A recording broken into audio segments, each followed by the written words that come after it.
Hey, what's up, everybody? It's Charles Advance, and welcome you guys to another episode of the Dreamers Pro Show, where we cover everything from sports, hot topics, classic debates, entertainment, and we give you guys the first perspective on things and how we see them. And today we got a show where I got to get some things off my chest. But before we get into it, please make sure you like the video and sub to the channel. So, that damn Megyn Kelly is back at it again, right?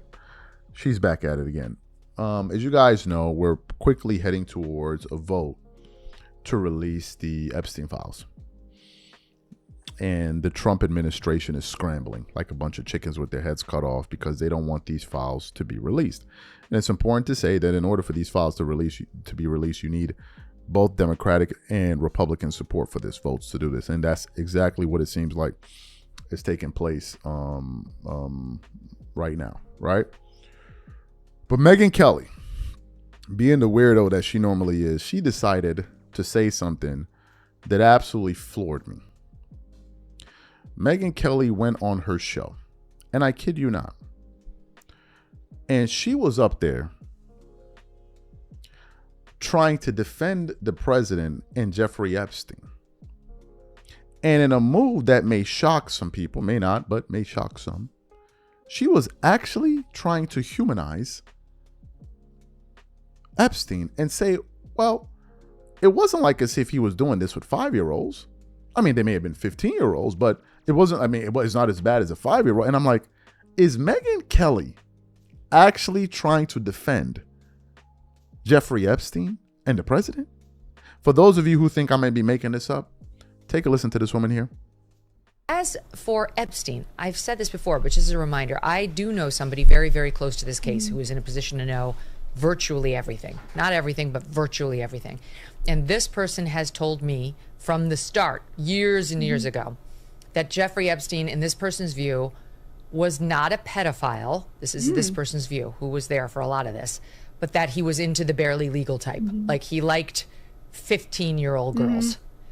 And I realize this is disgusting. I'm definitely not trying to make an excuse for this. I'm just giving you facts. That he wasn't into like 8-year-olds, but he liked the very young teen types that could pass for even younger than they were, but would look legal to a passerby.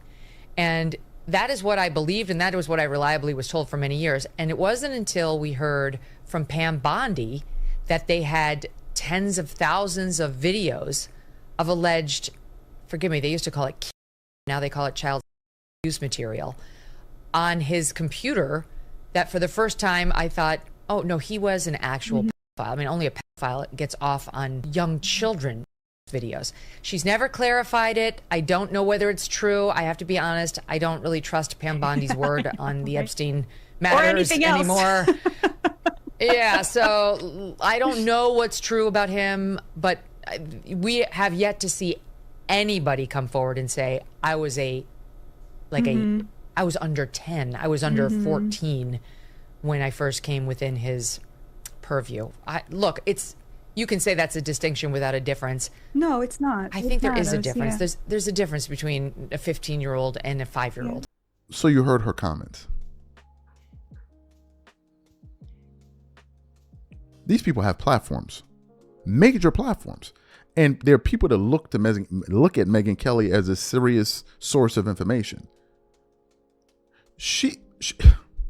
Is she aware that he was already charged with this in 2008? Is she aware of this? She's talking like as if this is like a conspiracy, like Epstein didn't really go to jail. Like Ghislaine Maxwell is not in jail. Like this is just, none of this is really proven. Really? So as I'm listening to her try to make all of these concessions, I couldn't help but think about her reaction in the aftermath of the Diddy trial, where she went on a rampage, a literal rampage.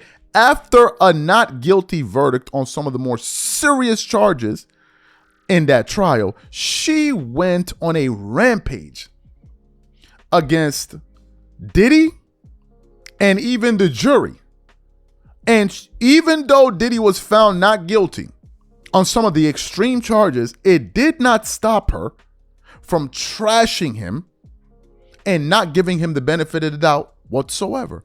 So for those of you who don't remember her rant, we want to play it for you right now, just so we can give you guys a quick juxtaposition here, some contrast before we continue on the show. Take a listen to Megyn Kelly here.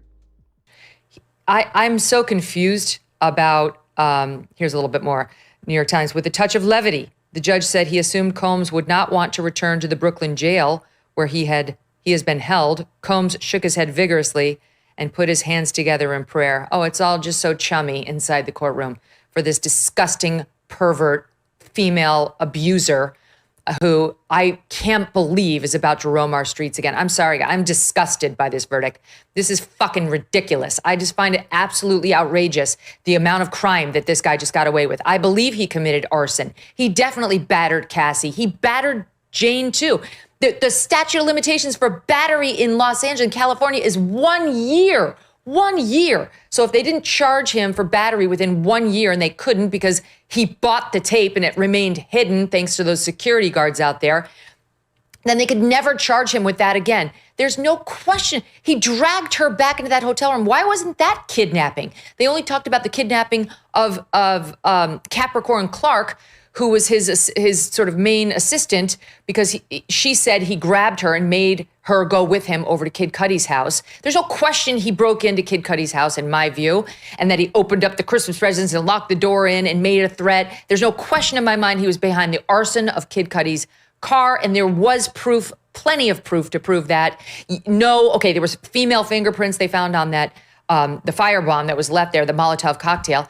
And the prosecution said there's no question he didn't do it himself, but he said, I'm going to bomb Kid Cudi's car. It's in writing. Cassie Ventura emailed her mother saying, oh my God, he's threatening to bomb his car. And 2 weeks later, it got bombed. Oh, gee, it was just some third party who also had, it's just like the proof was there. Yeah. The beatings, the threats that if they didn't go back into those rooms and get off with these male escorts, that they were going to get beaten. The testimony from that Daniel Phillip, who was the male escort, who heard Combs abusing Cassie behind the door, and she was screaming, I'm sorry, as he heard him slapping her. Get back out there. She came back out. She was shaking. She got back into the escort's lap, physically shaking. She was so scared to the point where that guy couldn't perform sexually because this was so horrifying to him.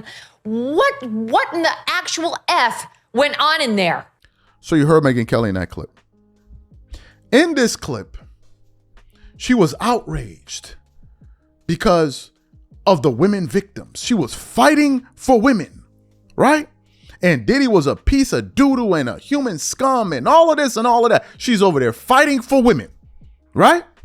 But in the case of Epstein, as it's connected to the president, you're making all of these concessions, Megyn. What happened to this righteous indignation that exists within you? Do you know what happened? Do you know what happened to it? Her racism outweighs the indignation that she's meant to be feeling. That's what's happening. Trump, or rather Epstein, was accused of doing way worse on a much larger scale. They were trying to get Diddy on the RICO, a one-man RICO. Meanwhile, you have Jeffrey Epstein, which the thing with the Epstein Island seems like a global network of powerful business people and leaders and political leaders all going to that island, and it all centralizes around one person, and Jeffrey Epstein, and even the president was on the flight logs. But Megyn Kelly was ready to throw Diddy in jail to skip an entire trial. But when it comes to Epstein and Trump, all of a sudden she's willing to give them the benefit of the doubt. Do you know what that's called, ladies? It's called racism. I believe Megyn Kelly is a flat out, bona fide, unabashed racist. I believe that. I never liked her. Do you know why? Because I know she don't like people like me, period. And if you don't like me, I don't like you. I ain't gonna come for you. But if you don't like me, I don't like. Megyn Kelly is a bloody racist. She is. Because here we have two situations where one party is being accused of the unthinkable on an extremely large scale. And she's actually trying to qualify by saying, well, at least they're not 5-year-olds. He liked them close to the age of being legal, but at least they're not 5-year-olds. Really? Really? And this is somebody we need to be taken seriously? Why? Why? Megyn Kelly's a racist. She's a racist. She's a racist because the behavior that she's not willing to excuse for the black guy, she's willing to excuse it for the white guy. This is a fact. She just did it. She just did it. In the one case, she's fighting for justice for the women in the Diddy case. What about the justice for justice and women in the Epstein case? What happened, Megyn? I thought you're fighting the good fight for women. What happened? What happened? Even when there was the idea of Trump potentially pardoning Diddy, she went on a rampage. Don't pardon that scum of the earth. Don't pardon that scum. She's even talking about why don't they change the laws of, what's beyond the statute because, they couldn't go after Diddy for domestic, because really that should have been a domestic issue case. Domestic violence case. That's really what that case should have been. A domestic violence case. So she's even angry that the statute is past the statute of limitations, which I think is 10 years or something, like 5 years. I don't know what the limitation is. She was upset with that. But for Jeffrey Epstein and Donald Trump, she's willing to make concessions. This is what they do. This is what they do. She's a racist. I said it. She is a racist. There's no other way to what other way could you characterize what's taking place here? She wasn't willing to give Diddy the benefit of the doubt before the case even was concluded upon. But Trump, she's doing that. Why? What's the difference here? What's the difference? What's the difference? Are they both not men? Are women not allegedly the victims of what's going on here? Is that not really what's going down here? Huh? So why is it different now? Why are you so pissed off for Diddy, but for Epstein and Trump, you're willing to kind of just intellectualize what's really going on here? Why? Why is that, Megyn? Megyn Kelly supporters, why is she doing that? You know why she's doing it, but we're going to all play the game, right? We're all going to play this game and act like as if we don't. This was just something that just popped up on my timeline, and I was watching it. I didn't remember that. I said, oh, let's talk about this. So these are my thoughts. I think Megyn Kelly's a racist. I don't think there's any other way to characterize her. And if you believe she's not a racist, explain why in the Diddy case, she took one firm position against Diddy, but in this particular case, she's making all of these concessions. Explain that to me.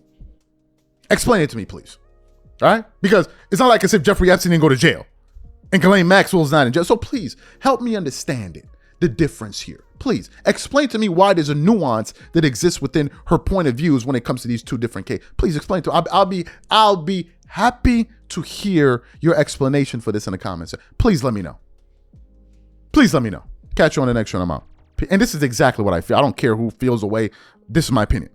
Catch you guys later. Peace.